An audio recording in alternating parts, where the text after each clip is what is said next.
धर्मशाला college में छात्रा से कथित गैंगरेप का मामला उलझता जा रहा है। एक तरफ कॉलेज प्राचार्य कार्यालय में आई युवती द्वारा छेड़खानी किए जाने की शिकायत की बात कर रही है, वहीं युवती ने कॉलेज की कुछ छात्राओं को भी मामले की जानकारी दी है। कॉलेज की छात्राओं ने बताया है कि युवती ने अपनी बहन के साथ छेड़छाड़ और रेप होने की बात कही थी। ऐसे में अब यह मामला रेप व छेड़खानी के बीच उलझकर रह गया है। कॉलेज के प्रिंसिपल आरपी चोपड़ा ने अपने कार्यालय में पत्रकारों से बातचीत करते हुए कहा कि एक युवती उनके पास आई थी और उसने अपनी बहन के साथ छेड़छाड़ किए जाने की बात कही थी। जब उन्होंने उस युवती से उसकी बहन का नाम पूछा तो उसने नहीं बताया। उन्होंने उसे लिखित रूप में शिकायत देने को कहा और वह लड़की कमरे से बाहर चली गई। उसके बाद वह कहाँ गई उन्हें पता नहीं। उन्होंने कहा कि जब युवती उनसे मिली थी तो युवती ने पुलिस में शिकायत किए जाने की बात कही थी। ऐसे में उन्होंने पुलिस अधिकारियों से इस बाबत बात की और महिला थाना धर्मशाला में जाकर खुद जानकारी हासिल की, लेकिन ऐसी कोई भी शिकायत पुलिस को भी नहीं मिली थी। ऐसा कोई लड़की आई आपके पास स्टूडेंट? अभी तक मेरे पास कोई लड़की नहीं आई इस मामले में लिखित शिकायत करके। चाहे वो किसी, वैसे तो बच्चे भी आए थे सारे, वो अपने लेवल पे जो कॉलेज में होता है कि बच्चों को पता चलता है वो हंगामा ये इस तरह की बातें, लेकिन लिखित में मेरे पास आज तक किसी का कॉलेज में कुछ नहीं है। ये सबसे बड़ी बात है। और ये भी मैं बताना चाहूंगा, वहां फैली कि भी टांडा मेडिकल कॉलेज में लड़की एडमिट है। मैंने पुलिस से वेरीफाई किया, टांडा में कुछ नहीं है। किसी और हॉस्पिटल का नाम लिया, वहां पर भी कुछ नहीं।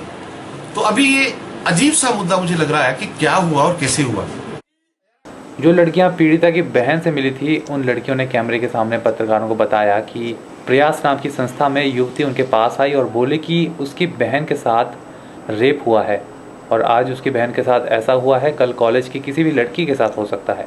लड़कियों ने बताया कि पीड़िता की बहन ने यह भी बताया कि वह दिल्ली में थी और उसकी बहन ने फ़ोन पर यह जानकारी दी।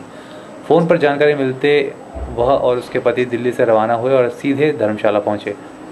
लड़कियों ने यह भी बताया कि पीड़िता की बहन ने यह भी बताया है कि उन्हें कुछ लोग जान से मारने की धमकी दे रहे हैं। ऐसे में सवाल यह उठता है कि युवती कौन थी जो शिकायत करने पहुंची थी और कहाँ चली गई। कॉलेज में एक लड़की का रेप हुआ, बोला जा रहा है कि 4 लड़कों ने किया था वो रेप। और वो जो उसकी सिस्टर थी, उसकी मैरिज हुई थी, वो यहाँ पे आई थी प्रिंसिपल के पास। प्रिंसिपल ने कुछ नहीं किया। फिर वो प्रयास में आई, हमें मिली तो बोलती कि बोला मेरी बहन के साथ ऐसा हुआ। बोला कल को किसी के साथ भी ऐसा हो सकता है। बोला तो बोला प्रिंसिपल कोई कुछ नहीं कर रहा। और उसका जो पति था वो पुलिस स्टेशन गया था और बोलती कि बोला मेरी बहन बोला 2 दिन से बोला बेहोश पड़ी हुई है।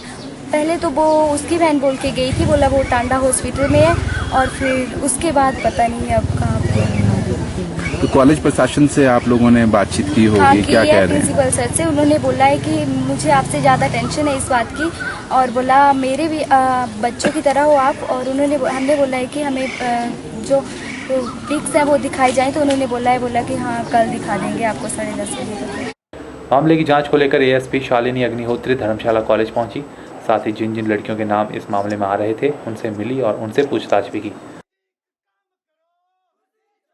स्टेटमेंट रिकॉर्ड किया गया है। हमने उनसे डिमांड किया है कि और लेटर्स भी दिए हैं ऑफिशियली कि हमें सीसीटीवी फुटेजेस, जितने भी कैमरास कैंपस को कवर करते हैं, उसकी footage for 15th and 16th मई, जो कि सो कॉल्ड स्पॉट के इंसिडेंट्स के डेज हैं।